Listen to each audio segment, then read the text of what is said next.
on the cross declared our freedom from sin. Kaya nga po, sana sa pagdiriwang natin ng aming kalayaan, ating din sana mabigyan ng pagkukunan ng panahon at ng pagdunilay yung kalayaan meron tayo. Saan ba natin ginagamit ang kalayaan na pinagkaloob sa atin ng Panginoon? Sa araw po ito sa maikling panahon na ito ng ating pagsasama, magkakameron po rin tayo ng ilang pagtatanghal. Sana po ay ating panoorin, makiisa sa ating pong stage na nakikita natin ito ilang mga santo, ang mga Panginoon ay gusto ng mga santo. Ayaw ng mga Pilipinas bahagi bilang mga Kristiyan. Nasa foreign country po tayo, nasa ibang bansa, pero ang ating pananampalataya, ang ating dibisyon, ay may ibahagi natin sa mundo, no? Sa pagpapatatag at pagpapalalim pa, hindi lang ng ating pananampalataya, kung hindi ng ating kapwa-tao ng ibang lahi. Sapagkat sa tuwing nakikita nila tayo na may marundog na pananalangin, marundog na divisyon sa ating Panginoon at sa kanyang mga santo, sana naging inspirasyon tayo sa mga. Sa mga kapatid, ang araw mo ng kaya, hindi lamang ng pagkasito natin sa kanyang ang hindi kaya sa kasalanan. Tayo na ay maraya na sinunod sa ating Panginoon. Pagkakagawa ka po sa inyo.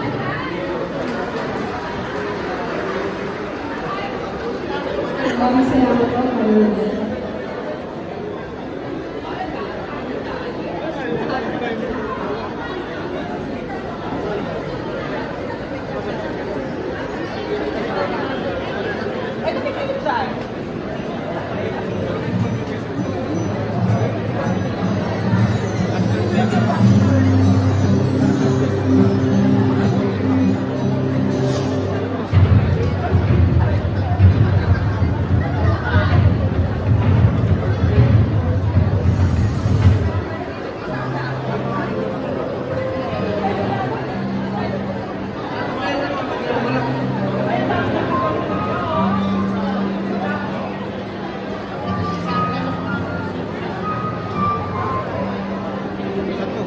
Tujuan na to.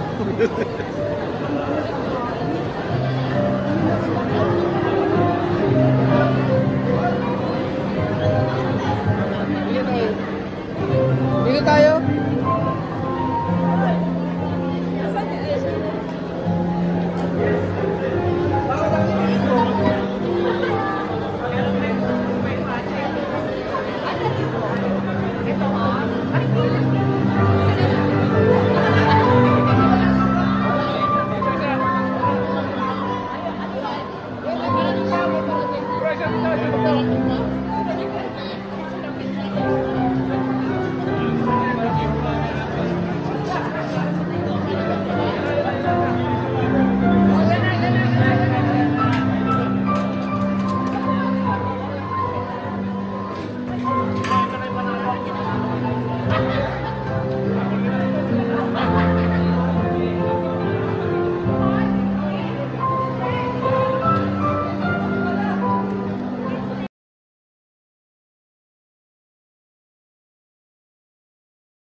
Diyos, makabayan, mga tao.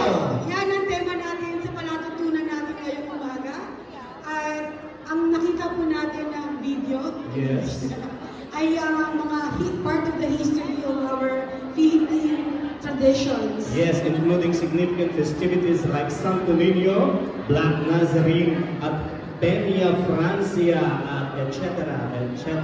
Baka pagsabihin ko lahat ng mga piyesta natin na hindi tayo makatapos dito sa ating palatuntunan. Na hanggang maaari ay ating nagagawa dito sa Qatar, sa kasalukuyan ko. Lumalabas na yung pagkakapagpaan ko, hindi ko alam kung ano sinasabi ko na may AIDS at wala. Tanggap natin yan. Tanggap At ko bilang talaga. bahagi ng ating programa sa umagang ito, tayo po ay makakakita. Ano? We will witness different performance Kala ko, and ano makikita ko eh. of our parish. Yes, ang iba't ibang grupo ng ating simbahan na under ng SPCFC ay nag-prepare ng kanya-kanyang ang tawag dito, sayaw, kanta, meron pa nga yata magpupoing mamaya, at meron ding sosolo. Na talagang nagpapakita na... Narinig ko kasi si Kuya Ding magsusolo. Yun nga po eh. Yeah. Na talagang nagpapakita na Yes. kakayahan ng Pilipino. Madalang kumanta yan sa Yun, stage. yun nga po eh. Para ngayon pa lang. Abang. Sa kauna-una ang pagdiriwang ng Araw ng Kalayaan sa Bansang Qatar. Yes. Ano po? Hindi, actually ito po ang kauna-unahang programa sa simbahan na may tawag dito, connection sa embahada at connection sa simbahan. Yes. Kaya nararapat at talaga naman kung ating Kala ko tema. kaya naman karapat dapat na mag-solo si Kuya Ding. Tila dapat tatapuan. Anyway, total binabanggit naman natin si Kuya Ding. Ang susunod na ating tatawagin ay hindi ang grupo niya. Yun nga po. At dahil dyan, tinatawagan na po ang susunod na magpa-perform sa atin ngayong umagang ito. At sila ang Ang Banyuhay Dance Group. Sa pagpapakita ng Philippine Cultural Dance. Palakpakan!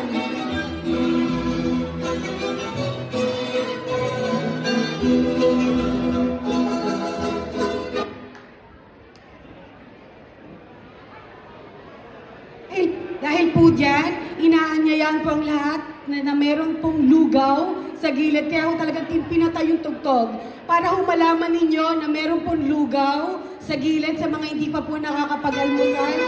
Ayan.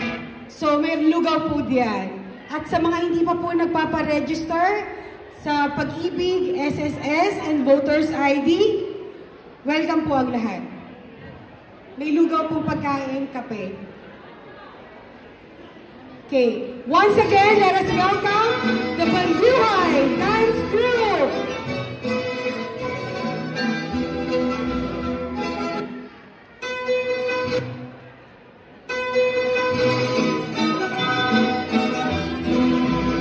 Palakpakan ng lahat!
Kala ko hindi pa tapos eh. Yun na nga. Naghihintay pa ako ng kasunod.